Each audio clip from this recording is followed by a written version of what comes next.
Hi guys, welcome to today's session. Thank you all for your responses on yesterday. And our yesterday's quiz question was, recommendation on MSP by CACP is finalized by who?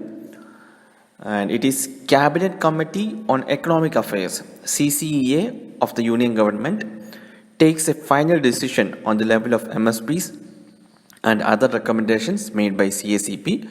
So our answer is Cabinet Committee on Economic Affairs. Let's now start today's session. First question for the day, with reference to rights issue, consider the following statement. Statement 1, it is an offering of shares made to existing shareholders. Statement 2, it is issued by the companies seeking to raise capital without increasing debt. And statement 3, shareholders are not obliged to purchase shares offered in a rights issue. Which of the above statements are correct? Option A 1 and 2 only, option B 2 and 3 only, option C 1 and 3 only, and option D 1, 2 and 3. Guys, here all the above statements are correct, so our answer is option D 1, 2 and 3. Guys, a rights issue is a way by which a listed company can raise additional capital. However, instead of going to the public, the company gives its existing shareholders the right to subscribe to newly issued shares in proportion to their existing holdings. So the basic idea is to raise fresh capital, and a rights issue is not a common practice that a corporate organization resorts to. Ideally, such an issue occurs when a company needs funds for corporate expansion or a large takeover.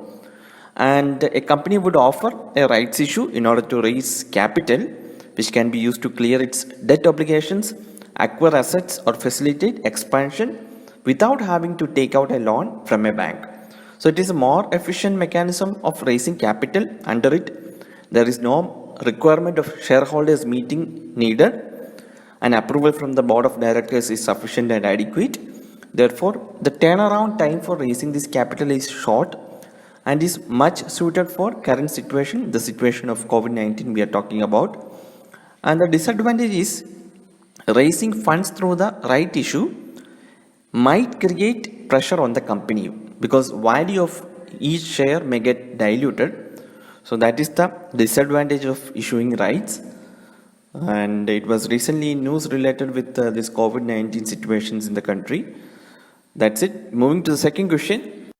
Second question, going online as leaders program recently seen in the news is initiated by option A Niti Aayog, option B Ministry of Personnel, Public Grievances and Pensions, option C ISRO, and option D Ministry of Tribal Affairs.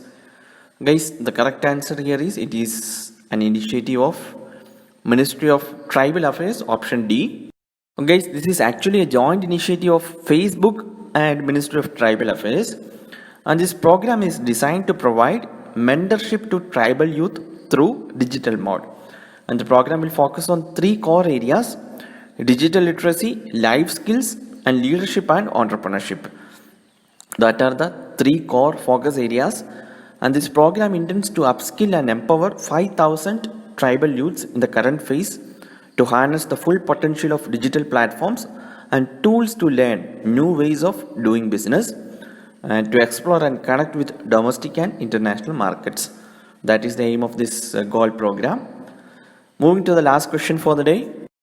Last question is, with reference to Regional Comprehensive Economic Partnership, RCEP, consider the following statements. Statement 1, it is a non-free trade agreement originally devised to consist of 16 countries across Asia Pacific region.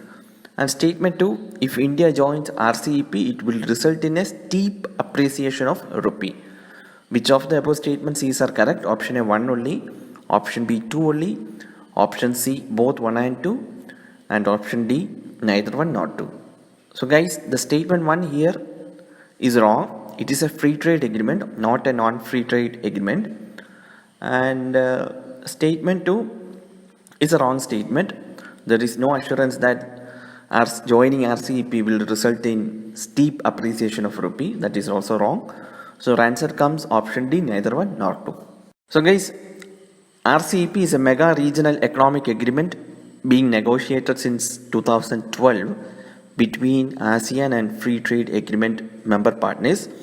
There are 16 countries in total, and it aims to boost economic growth and equitable economic development, advance economic cooperation, all these.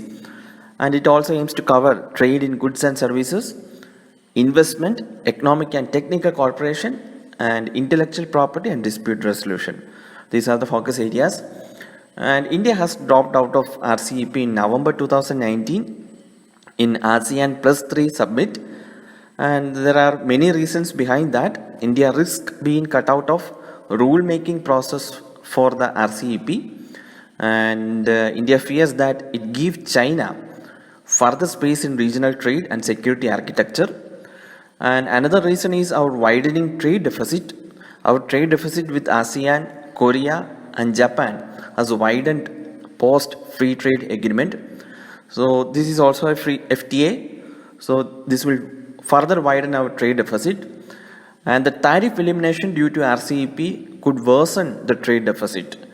So RCEP proposes that 92% of India's goods would be tariff free over the next 15 years. So India have to slash existing tariff on up to 90% of all goods. So that is not acceptable to our economy. That's why we opt to move out of this RCEP agreement. Guys, it's time for a quiz question. We talked about ASEAN, and our question is, where is the headquarters of ASEAN located? So please post your answers in the comment section. That's it. That's all for today, guys. We'll meet tomorrow with another set of questions. Please post your scores also in the comment section. Thank you for watching.